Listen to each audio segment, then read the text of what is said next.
Hello. Hi, how are you? Welcome to Total Nileation.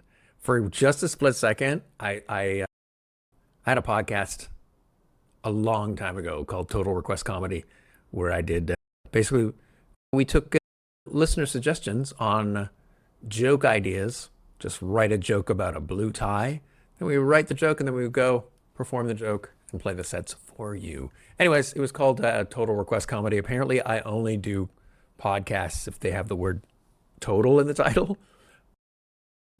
Let's see how long I can keep that trend going. Oh, Comedians in Dungeons and Dragons. It's already over. I broke it. Welcome to Total Annihilation, your existential halftime. I am Niall Sigay, aka Optimist Prime. I hope you're doing well. How are you? Welcome to the treehouse. Pull up a cushion. Do it. Pull up a cushion. Yeah, I hope you're well. I hope you're doing all right. Things are looking nice over here. It's a beautiful day. I'm feeling all right. I think probably a lot of that is the fact that I don't listen to news. So I don't know. I don't know how good and or bad it is. Feels pretty good right now. Listen, guys, I am gonna level with you. This one's probably gonna be a shorter one, unless I ramble, as you know I might, because I decided last week to just do a push. Because here's what happened. In pure ADHD fashion, I kept putting off editing and posting the videos to YouTube. So I got to the point where I had like a backlog of like, I think 5 episodes that were just sitting there, and it was driving me crazy. So I was like, okay, I'm doing this. So I did it. It was a lot of editing. It was a lot of editing. And even when it was, yeah, it was fun-ish. Not that everything has to be fun, but point is I got it done. Those episodes are going to be posted over the course of the next few weeks because I just thought it'd be weird. Apparently YouTube gets weird if you just plunk them all up in one upload. So for that reason, this episode is going to be probably shorter and a little more scattered. Although I'd be willing to bet that if I hadn't mentioned that, you would not have noticed. You'd have been like, yeah, that is the average amount of scattered for Niall. That being said, I did come up with a way, I think that was quite clever, to turn a bug into a feature. We will get to that after the top favorite good news stories from our home office in Finger, Manitoba. You notice I didn't say top 10 because it is not 10 stories. I was writing and I'm like, I'm not going to make it. I'm not going to make it. So it's the top number I was able to do. Favorite good news stories. Here we go.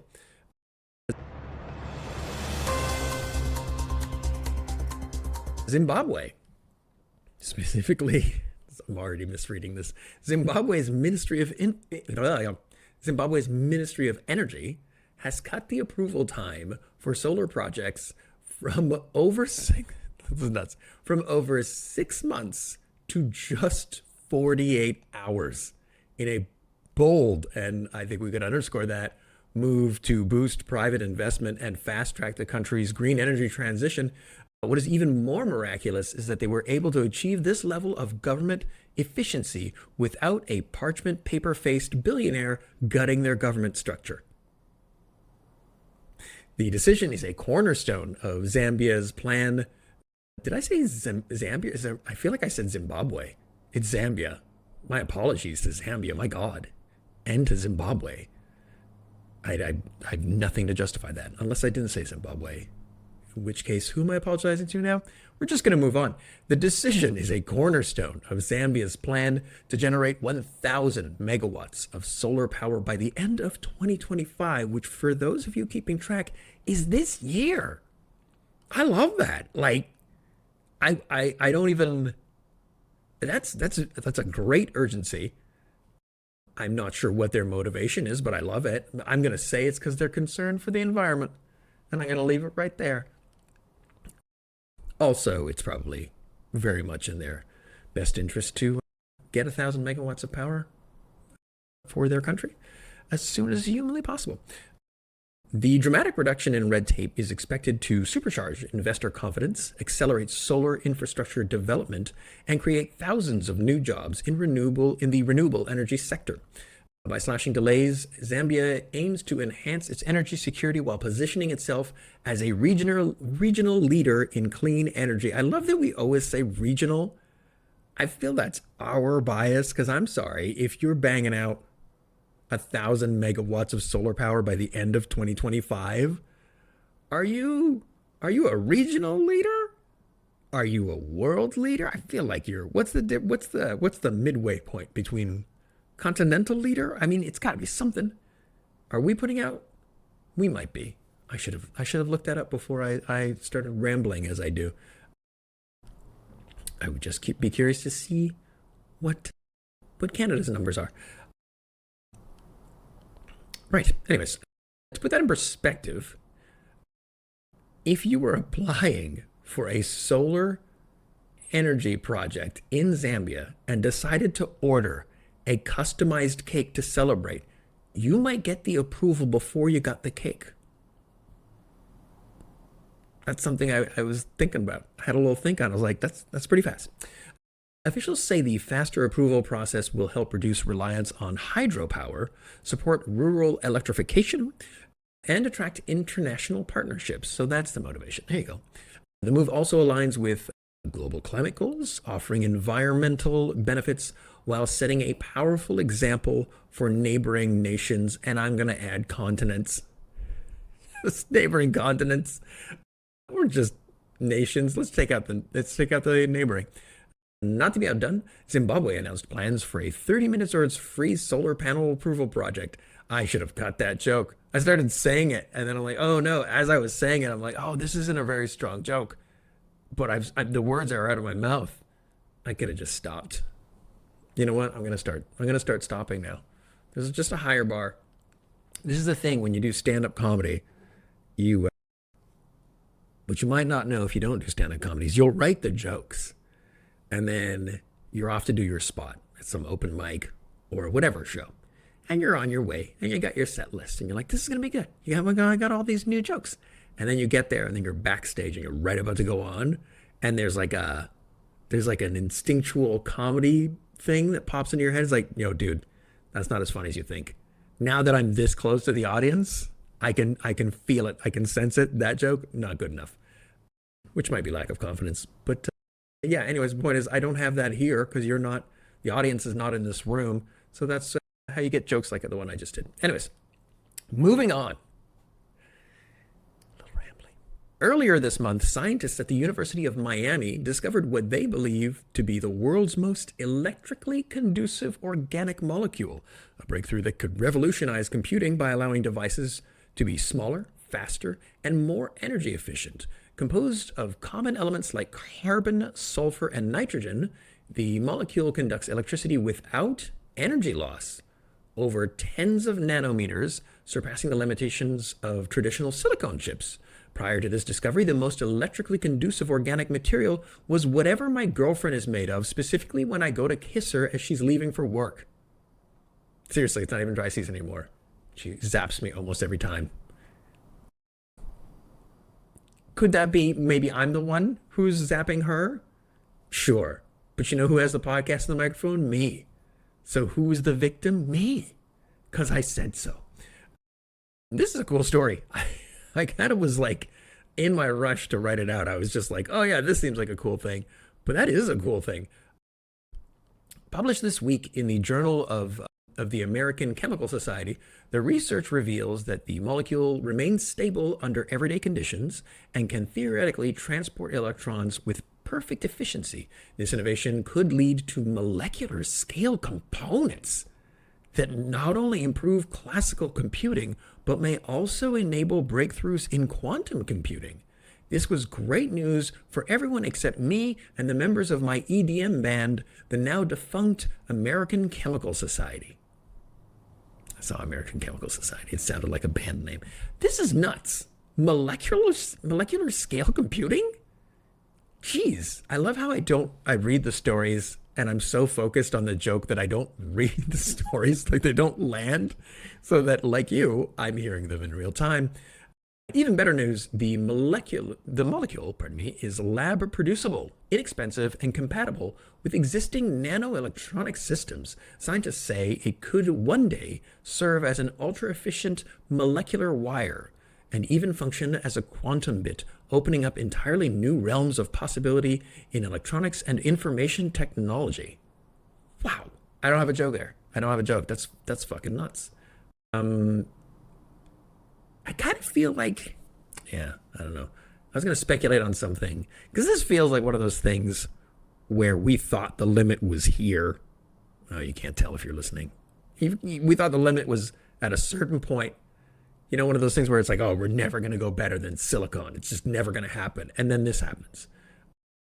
I feel like we do that all the time. And I feel like this is one of those instances. But again, those are feelings. I could be wrong. Either way, very cool story. Moving on, Edinburgh scientists, I'm in my head about how it sounds now, so we're just going to move on. Scottish scientists have achieved a significant breakthrough in Alzheimer's research by successfully replicating the early stages of the disease using living human brain tissue. This first of its kind research provides an unprecedented real-time view of how the toxic proteins associated with Alzheimer's begin to damage the brain's intricate connections. However, if you want a less detailed and robust view, you can just watch a presidential press conference. That's still pretty cool. Jokes aside, I'm always, yeah, I'm trying not to get too excited specifically because, again, strokes, dementia, a little vested interest. Your boy's a little interested in progress in this domain, but it feels like every other week, every episode, it feels like, oh, another advancement. Come on, guys, come on. Let's just get there before Niles in the red zone. So selfish. Not just for me. I'm not being selfish. Why would I say that? I don't want it just to be a cure and a preventative measure for me. I'm willing to share. So it's not selfish. It's just me and everyone after me. Researchers are optimistic that this innovative approach, utilizing healthy brain tissue donated by patients undergoing surgery, will dramatically accelerate the development and testing of potential new treatments for this devastating form of dementia. As an added bonus, the brain tissue donated came from the impulsive part of the brain that caused people to do rash stuff like agree to donate parts of their brains.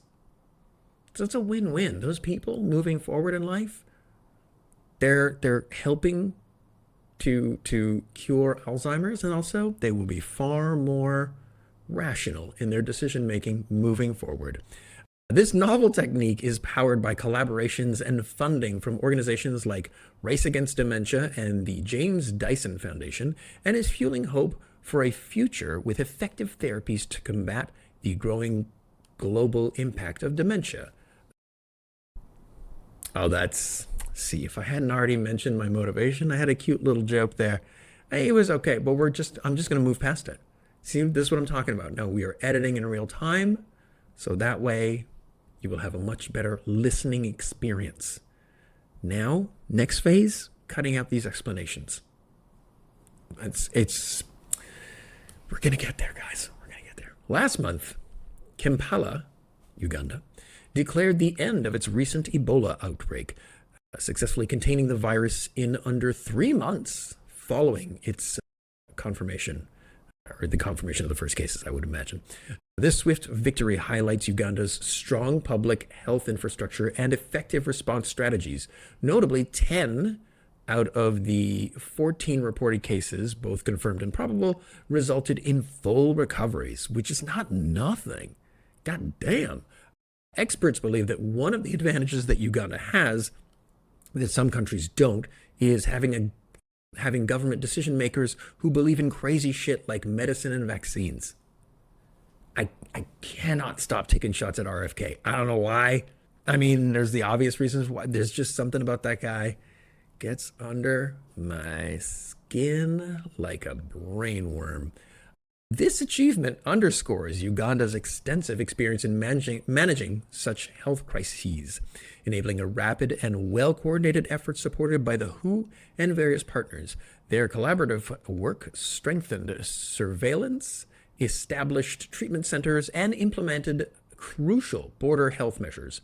The quick initiation of vaccine trials and the use of experimental treatments further demonstrate a proactive and hopeful approach to combating this challenging disease.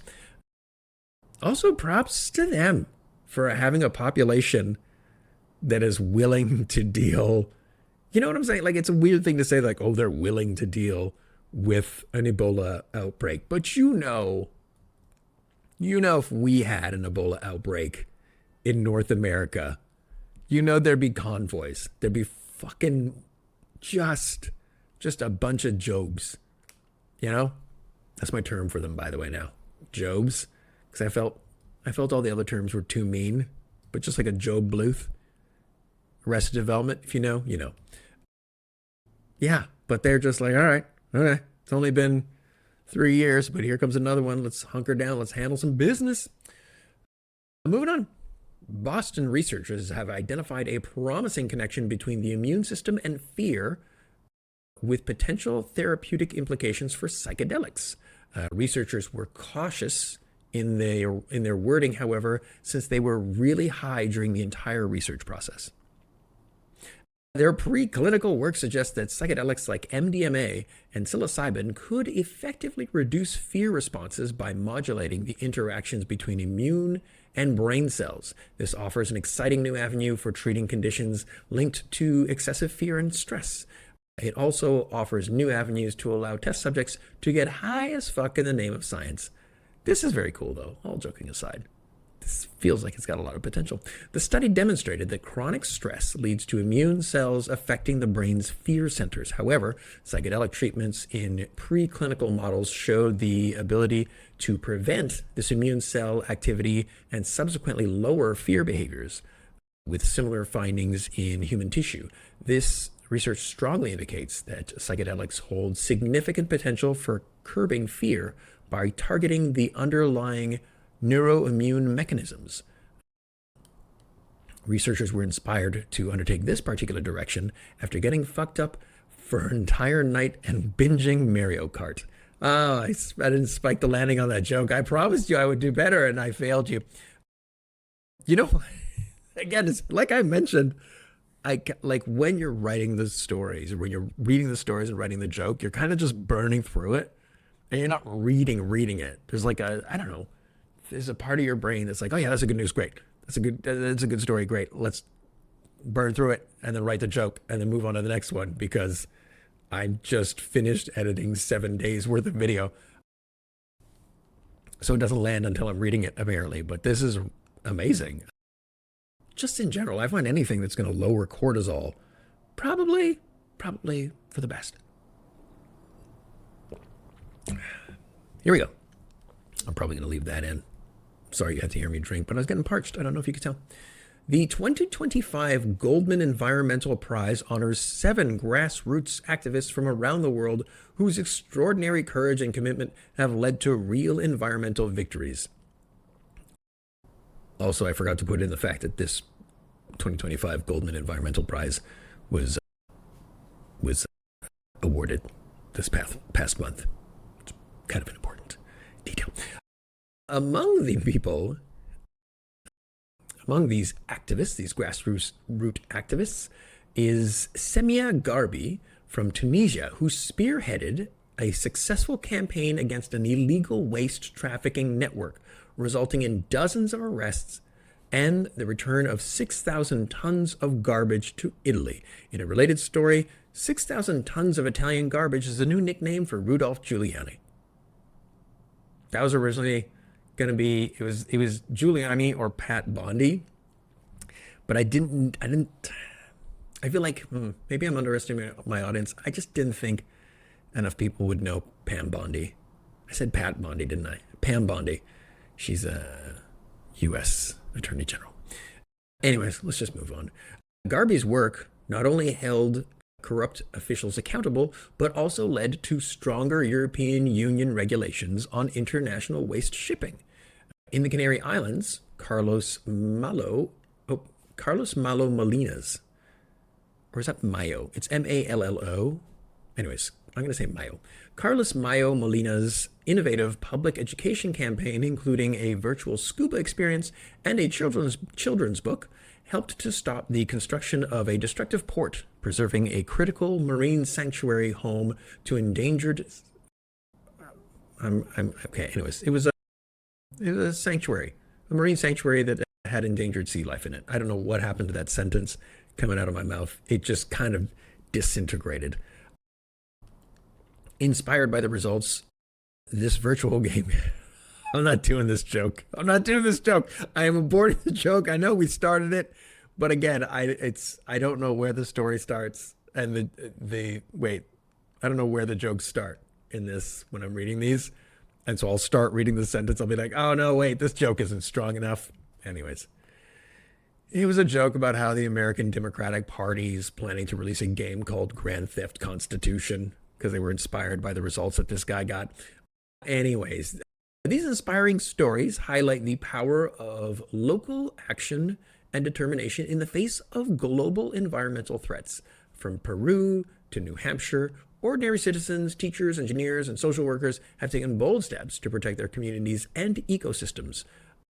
In the US, Laureen Allen's grassroots activism helped close a plastic plant and prompted the establishment of the country's first federal standard for toxic forever chemicals in drinking water. And to make sure the standard survived RFK, Allen made sure it was called the Bare Blood. God damn it. Okay. I don't even know. I put a 1 in there. I'm sabotaging my own reads. That wasn't a bad joke. I can't tell if it was a bad joke. It was an RFK joke. And as I mentioned, there's something about that fucking guy. The 2025 Goldman Prize winners remind us that despite global challenges, people working together at the community level can drive transformative change for a healthier and more just planet. And I think all B jokes aside, I think that is really important. Because it does, even if you're not listening to the news and you don't have that feeling of like learned helplessness that the news will inspire, even without that, you just, I don't know, it's hard to feel like you can make a difference. It is so, like all of these people, feel free to Google this because these people are big dogs. These are really, it's not just a matter of going up against something really just scary and overwhelming and going, just doing something where you just viscerally feel your odds are not great, but you're doing it on general principle. I mean, that's like peak humanity, man. That's peak humanity. You're doing something on general principle and you're like, I don't care what my odds are. I'm doing it. I'm giving this a go. And I'm just very impressed, especially just the resilience involved, right? Just the stick-to-itiveness, because it's not, we're getting the highlight reel now, but this Semia Garby person started off, I don't know, probably writing emails, visiting people, visiting officials, getting doors shut on her face and all of this stuff. And then down the road, boom, you get 6,000 tons of garbage, 6,000 tons of Italian garbage and changing legislation and making a huge goddamn difference. So good for them. And if you're one of these people and you're wondering, can I do it? You can. You can do it. You go forth and do your thing. Okay, so that was it, guys. That was the list of the top news stories this week. But I did figure this out. I did decide, because as I was editing, I was obviously reviewing all of the episodes. So I thought to myself, you know what? Because as I was reviewing the episodes, I was like, oh, fuck, yeah, right, this story. This good news story. That was cool. I totally forgot about that. So I'm just going to recap. We're not even 6 months We are not 6 months into 2025, and here for you now. I'm going to recap as briefly as possible. This might drag on. You might want to times two the speed. All of the good news stories that I covered. Just like one line. I'm not going to read all of them because that's, a few hours of podcasting, as I discovered in the edit suite. Here we go. China's EV adoption is ahead of schedule, exceeded expectations. Same-sex marriage was legalized in Thailand and Liechtenstein. Zimbabwe abolished the death penalty. Oxford discovered a means of early detection for certain cancers. 9 countries last year eliminated horrifying long-standing diseases. China reached peak oil consumption in 2023, which is something that was reported this year. According to a report released by the International Labor Organization, wage inequality has decreased since 2000, which is surprising, I think. A new paper in Dialogues on Climate Change suggests that although we are on track to see a warming of 2.7 degrees by the end of the century, it is way less than the 4 to 5 degrees we expected just 10 years ago. Thailand has granted free hormone therapy for 2/3 of the country's transgender population. India's Supreme Court declared that access to clean, gender-sensitive public toilets is a fundamental human right. Europe's top court ruled against France's marital duty, citing a refusal to have sex as grounds for divorce. I would like to point out that they had to go to Europe's top court, not France's. I fixed the memory in my head for France's dignity. I was like, oh, France's Supreme Court knocked it down. No, it had to go outside of France. They had to go to other countries and be like, this is fucked up, right? And they're like, yeah, it is. Already in 2025, 3 countries have eliminated major diseases. I can't remember. One of them is Niger. I can't remember who the other 2 are. I apologize. 95% of all power grid additions in 2024 were renewable. I think that's in the US, with solar making up 80% of that. It now takes a day to add a gigawatt of solar power, whereas only 20 years ago, it took an entire year. The U.S. Energy Information Administration expects solar to continue to provide the majority of new capacity through 2026, which is next year.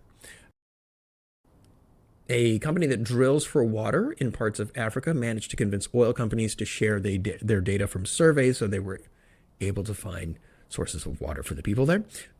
Australia connected more renewable projects between July and September of 2024 than they did in all of 2023. That meteor, remember the meteor? We all forgot about the meteor, didn't we? We were all certain this meteor, oh my God. It was like not even, that meteor got like a day's coverage. Oh my God, we're going to die. It's not going to kill us.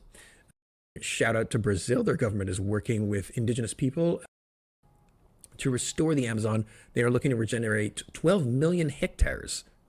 I will pronounce that properly at some point. By 2030. More than 116,000 pounds of trash have been removed from the Arctic since 2021. Oxford nerds discovered some computer stuff. That's the note I have, because I started reading it. I'm like, I don't understand this. I'm not going to take time. You Google it. Stanford nerds discovered some enzyme stuff, also very important. If you thought the world was doomed, I would like to remind you, UNICEF did drop an amazing report that contradicted a lot of that, talked about all of the progress we've been making and continue to make. The global south is deploying renewable energy twice as fast as the global north. Since 1992, teams in Cambodia have almost cleared it entirely of landmines and other explosive devices. A county judge in Arizona struck down its 15-week abortion ban, ruling it as unconstitutional. An Australian man lived 100 days with a totally artificial heart. Another banner year for U.S. solar capacity. They're going to reach 1,200 gigawatts of renewable energy this year, which is a target they had set for 2030. Good Lord, is that real? That can't be real. Nerds at the University of Texas at Austin have developed a scalable, eco-friendly way of turning biomass into sorbents. can absorb water from the air. It feels like they may have preemptively solved the access to water crisis. I don't understand how no one's talking about that. Anyways, I'm going to move on, or I'll just keep rambling. Zimbabwe made huge strides in reducing child mortality rates in the past 15 years, which is a huge marker on how well a nation is doing overall. An engineer named Mahesh Krishnaswamy, nailed it, created a company that uses lights instead of radio waves for internet connectivity, which bodes well for countries that don't have internet as of yet. I think it's more efficient. I can't remember the details. In the past 5 years, over 96 million households in sub-Saharan Africa have gained access to electricity. And just a side note here, that means a reduction in manual labor, especially for women, better and safer working conditions, health improvements, water, refrigeration, sanitation, increased productivity, the rise of new industries and innovations, better schools with access to information, and being able to study for longer periods of time, food security, refrigeration, with irrigation and refrigeration to improve yields, and reduce risk of famine, food preservation to reduce waste, modern hospitals, x-rays, sterilization, refrigeration of medicine, a reduced mortality rate, art and culture, and ecological impacts, obviously, because they don't have to burn wood, so reduces deforestation. French lawmakers eliminated yet another discriminatory rule in their Assemblée Nationale. A new report from Our World in Data shows that global annual cereal yields have tripled over the past 60 years. Last week, researchers at Beam, it's not last week, it was probably a few weeks ago. Anyways, some nerds in Cambridge were able to correct a disease that causes a mutation with a single infusion carrying a treatment for said gene. I don't know what any of that means. Armenia and Azerbaijan stopped 40 years worth of fighting. Still amazed by that one. Inter-American Court ordered Ecuador to protect 3 indigenous groups from oil operations and to leave the oil in the goddamn ground. Bloomberg NEF announced that they expected up to 700 gigawatts of new solar in 2025, with that increasing in 2026 and 2027. Researchers in the UK announced that they are conducting a trial of a brain implant technology to cure people of severe addiction. There is someone developed a video game that helps to detect Alzheimer's, which might be happening to me right now. Researchers completed trials of a drug that is 100% effective at preventing HIV infections. Finland is ahead of schedule on its coal phase out. Uruguay has cut its reliance on imported oil from 50% to 9%. Iceland has a 4-hour work week, which I'm sure is going to spread once people realize, oh, the world, the sky doesn't fall if you have one of those. Thailand banned corporal punishment of minors. There's a German startup that patented a novel process to produce climate-neutral methanol from wastewater. A UK organization created an initiative in 2023 that has led to 7,000 safe spaces and for victims of abuse who want to go to leave the relationship. Yemen has a practice involving mobile beehives that has caused something like 100,000 fresh bees. New bees?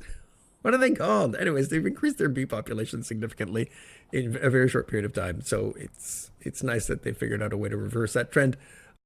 They've developed some fire-resistant houses in Escondido, California.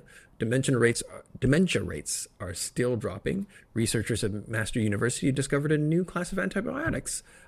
The Thames is now clean-ish. Health ministers from Cameroon, Central African Republic, Chad, Niger, and Nigeria initiated a synchronized regional vaccination program that targeted 83 million people, or that is targeting 83 million children. who are also people. I get it. There's a new study that found a simple, very cheap blood test could prevent thousands of heart attacks and strokes. A new World Bank report finds that the global wealth per person grew 21% from 1995 to 2020. Kenya is on track to reach universal electricity by 2030. God damn, this is a lot, right, guys? Google has created a way, or they're working on a way to talk to dolphins. The EU took steps to protect children by eliminating certain forever chemicals in toys. Geneva, the World Health Organization in Geneva, reached a landmark agreement aimed at preparing the world for future pandemics. Poverty declined in India and continues to. Neuroscientists have apparently started to understand how awareness works, which is sneaky intense. And we figured out how to grow teeth in labs. I feel like that one shouldn't have been the closer. Anyways, that's all the good news that I reported on just this year. That was a lot, right? Like, I bet you at one point you paused. You had to pause the podcast because you're like, Jesus Christ, this guy's just rambling. Shut the fuck up. Anyways, but those are all the hits that have happened. Just, those are the hits that have happened that I am aware of, that I reported on. I'm sure there's way more. And that's not even all of it. That's the stuff that I was able to get in the podcast. Like I mentioned before, there's a lot I leave on the cutting room floor. So I hope that helps. I hope it's because it's important to remember that, because it's important to remember not those details specifically. There isn't going to be a quiz, but I don't know. There's a weird thing. I don't know if it just happens to me. Maybe it happens to you as well, where I'll be like, oh, that's amazing. Great. It's just great, good news. And then unless it's huge, like the guy, I didn't even mention the cancer guy. The guy who managed to flip a cancer cell from cancerous to healthy. Unless it's something that big, I kind of forget about it. So yeah, I hope that was nice at the very least. Guys, that's it. That's it for this episode. Next episode is going to be tighter because I don't have to edit any more video. So we're coming in guns hot for the next episode, my friends. Please remember, rate, review. If you're watching this on YouTube, like and subscribe. Sign up to the newsletter. I have a link in my bio where I will send out extra bits of good news stories. I am at Nileation on pretty much all socials. I'm also on the Beaverton podcast, which is a fun podcast that talks about Canadian news. If you're into that kind of thing, give that a listen. And another episode of Comedians in Dungeons Getting Dragons comes out next week. I highly recommend you give that a listen because that's a very fun, silly podcast. If you are flush and feeling generous, feel free to throw me some money at my Buy Me a Coffee page.